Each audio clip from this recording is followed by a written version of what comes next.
Good morning, friends. As Jesus looked out upon the crowds, feeling great compassion for all those who were like sheep without a shepherd, he turned to his disciples and said, "The harvest is plentiful, but the laborers are few.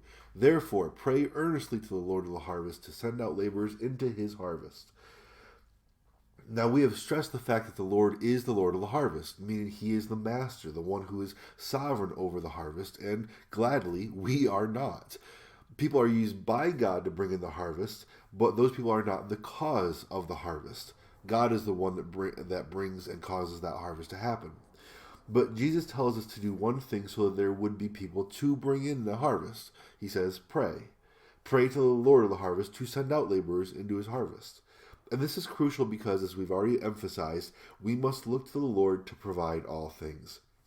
He is sovereign over both those who will be saved and those who will be used to deliver the message of salvation to them. And so those workers must be commissioned by God himself to work in the particular field he has called them to work in. And again, this is more than just asking God to raise up missionaries to go overseas. It is asking God to do that because that's still very important. But it also means to ask God to raise up pastors and elders and deacons and older Christians to act as wise mentors to younger Christians. It includes asking God to raise up Sunday school teachers, volunteers and helpers, musicians to assist in musical worship and whatnot. It includes praying earnestly and fervently, asking the Lord to provide for whatever needs the church has in terms of the people to do what God has called his church to do, particularly in any endeavor that directly relates to or supports the proclamation of the gospel. And really, if the church is doing what it ought to be doing, that should include every aspect of what is done. Because everything that is done in the church should be for the express purpose of furthering the gospel. Sunday school teachers and their helpers are not simply there to babysit or even to give kids good experience because maybe they don't get such a good experience, such a warm and nurturing experience at home. Now, if that's the case, we absolutely do want those children to find love and support and stability within the church, and their Sunday school teachers are going to be a big part of that. But the gospel must be the priority because there is no greater love or support or stability to be had than what is found in the arms of Jesus Christ, right? And so we need to pray fervently, Lord, raise up people so that the ministry of your gospel can flourish within this church body and overflowing into the surrounding community and all of the fields of evangelism and the fields of ministry you have for your people to reach according to your will. But there is one thing that needs to be noted here related to this prayer. Prayer is quite literally commanded by the Lord, as we see. Pray for God to send out workers into all these various fields. And the Lord might actually raise up particular prayer warriors whose main task is prayer.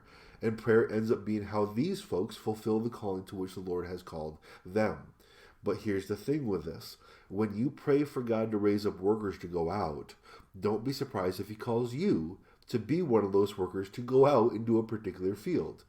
Because what does Jesus do in our gospel narrative here? He turns to his disciples and he gives them this command to pray, and then he proceeds to call 12 of those disciples and he commissions them to go out and actively declare the message of the kingdom. And some of them might have been nervous about that. Some of them might have said, "Okay, sure, I can pray happily. I will pray fervently, a lot." But then Jesus calls them out by name and says, "Now you go." And the face might have gone down. What, me? Yes, you. And I guess the point I'm trying to make is that prayer is necessary. It's commanded, obviously. But sometimes we can be tempted to use prayer, the activity of prayer, as an excuse for not actually doing what God has called us to do. Because sometimes the Lord makes it plain as day what he wants us to do, what he's calling us to do. And yet for fear of actually committing to that action, we say we need to pray about it more. And it's not that we stop praying when we start acting. Far from it. We should pray continually regarding all things. But prayer is not a legitimate or satisfactory replacement for doing what the Lord has already clearly called us to do. And so that's a little bit of a warning here that we can actually take something that God has called us to do, pray, and try to illegitimately use it as a replacement for something else the Lord has called us to do, which is act, And so we can actually take a good thing from God and turn it into an opportunity for rebellion against another good thing from God that He calls us to do. And so we're going to talk more about this tomorrow, especially in how we determine God's calling on our lives so that we can identify it and then trust in Him and do it, having prayed it up beforehand. Again, we'll talk more about that tomorrow. Until then, I pray you have a good and godly day, and Lord willing, I will see you soon.